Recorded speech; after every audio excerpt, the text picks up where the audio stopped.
오늘은 14회 예고편과 선공개 영상 분석을 들고 왔습니다. 그리고 타임라인에 맞게 내용들을 재구성해 봤습니다.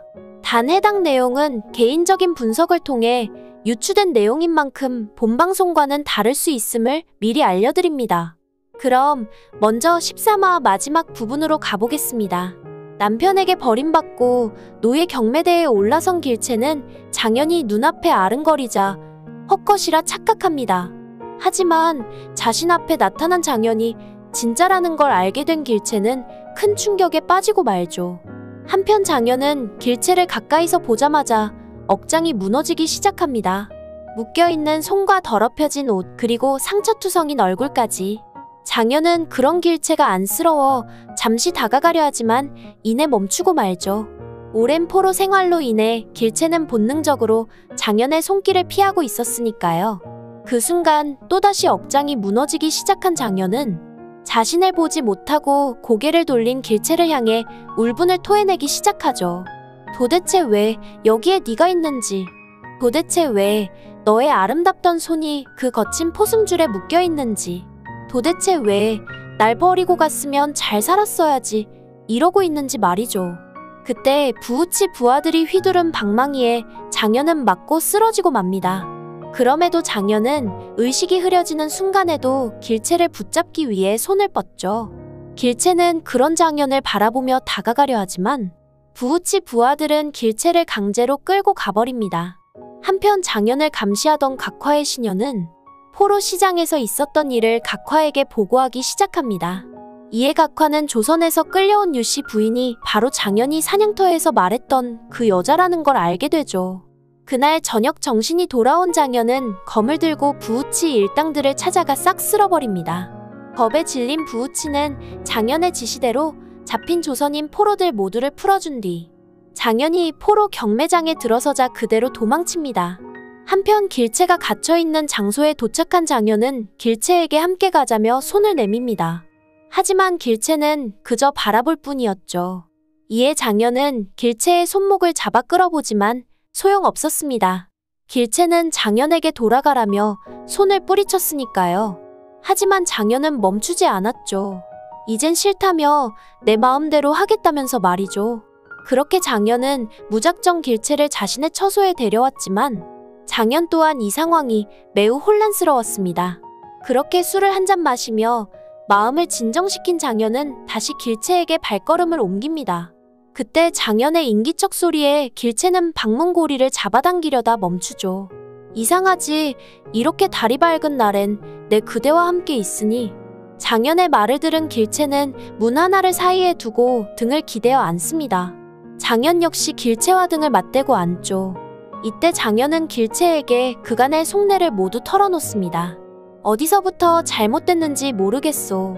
그댈 남겨두고 남한산성에 가서는 아니 되었던 것인지, 심양에 와서는 아니 되었던 것인지, 아니면 그때 당신이 날 버렸을 때 그대로 가버리면 아니 되었던 것인지. 얼마 뒤 장현의 말소리가 들리지 않자 길채는 살며시 문을 열어 장현을 바라봅니다. 그리곤 장현 곁으로 가서 앉은 다음 잠들어 있는 장현에게 이불을 덮어주고 그대로 길채도 잠이 들고 말죠. 그날 아침 잠에서 깬 장현은 길채가 옆에 있자 깜짝 놀라 쳐다보고 길채도 그런 장현을 보고 놀라며 어찌할 줄 몰라 합니다. 장현은 길채를 두고 잠시 외출을 나섰습니다. 길채에게 새 옷을 선물하기 위해서였죠. 그런데 돌아와 보니 길채가 사라지고 없었습니다. 이때 구잠이 장현에게 황녀라는 분이 길채를 데려갔다고 말해줍니다. 화가 난 장현은 곧장 각화가 있는 궁으로 향합니다. 그리곤 각화를 만나 길채를 속환시켜달라고 요구합니다. 하지만 각화는 이렇게 말하죠. 네가 이렇게 간절하니 나는 더욱 속환시켜주고 싶지 않다고 말이죠. 그러면서 자신은 갖고 싶은 사내를 다른 여인에게 빼앗기지 않는다고 말합니다. 이에 장현은 길채가 어디 있는지 그것만이라도 알려달라고 말하지만 각화는 알려주지 않죠. 다음날 길채를 직접 찾아 나선 장현은 부우치를 협박해 길채가 왕야의 집으로 끌려갔다는 걸 알아냅니다. 한편 왕야 집에서 다시 궁녀복을 입고 있던 길채는 들분이에게서 충격적인 얘기를 듣습니다. 황녀께서 2억관을 망가뜨려 버리겠다는 말을 했다고 말이죠. 얼마 뒤 장현이 찾아오자 길채는 자신을 위해 아무것도 하지 말라고 조언합니다. 그러자 장현은 길채에게 아무것도 걱정할 것 없다고 말하죠. 하지만 다음날 길채는 놀랍게도 황궁으로 불려갑니다. 각화가 길채를 속환시켜주기 위해 부른 것이었죠. 이때 황제 홍타이지 옆에는 각화와 시녀 둘이 서 있었는데 한 명은 왕야 집에서 포로들을 관리하고 있던 양스 같아 보였고 다른 한 명은 들분이처럼 보였습니다. 아마도 길채가 진짜 포로가 아님을 증명하기 온 것이 아닐까 싶습니다. 알다시피 길채는 황제의 동생인 윤친왕의 부하들이 잘못 잡아온 포로였으니까요. 이에 홍타이지는 길채의 말을 들어보고 황명으로 속환을 시켜준 것 같습니다. 그리곤 다시 조선으로 돌아가도 좋다는 명을 내렸겠죠. 아마도 이때 길채는 종종이까지 언급해서 함께 속환을 받을 듯 보입니다. 그런데 다시 조선으로 돌아가는 길채를 지켜보는 각화의 표정이 장난이 아니었죠. 금방이라도 길채를 죽이고 싶은 듯한 표정이었으니까요. 아마도 이건 각화의 계략이었던 것 같습니다. 장현의 부탁을 들어주고 길채를 속환시켜주는 대신 자기 곁에 남게끔 발목을 잡고 길채는 따로 죽일 속셈이었던 것이죠.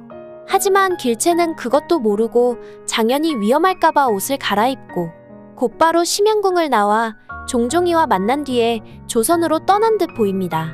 장현은 이 사실을 모르고 있다가 길채를 만나러 갔다 들분이에게 길채가 위험하다는 얘기를 들을 듯합니다.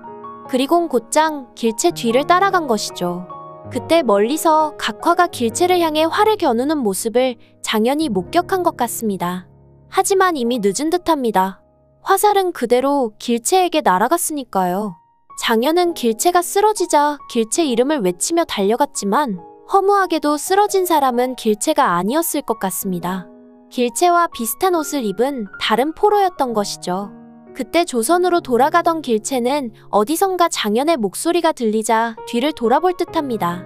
결국 그렇게 길채와 종종이는 장현을 만나지 못하고 다시 조선으로 돌아간 듯 보입니다. 아마도 조선에서 원무랑 이혼을 하든 멱살 잡고 끝장을 보든 결판을 낸 다음 다시 장현이 있는 청으로 올 것 같습니다. 그렇게 해야 장현과 길채 사이가 조금은 더 떳떳해질 테니까요. 하지만 이것도 솔직히 불안합니다. 나중에 원무가 또 어떤 짓을 꾸밀지 모르니까요. 그래서일까요? 원무가 길채랑 이혼하고 난 뒤에 어떤 사건으로 죽어버렸으면 좋겠습니다. 그리고 길채와 원무 혼인 내용도 플래시백을 통해 다시 해명해 주었으면 좋겠습니다. 오늘 준비한 내용은 여기까지입니다.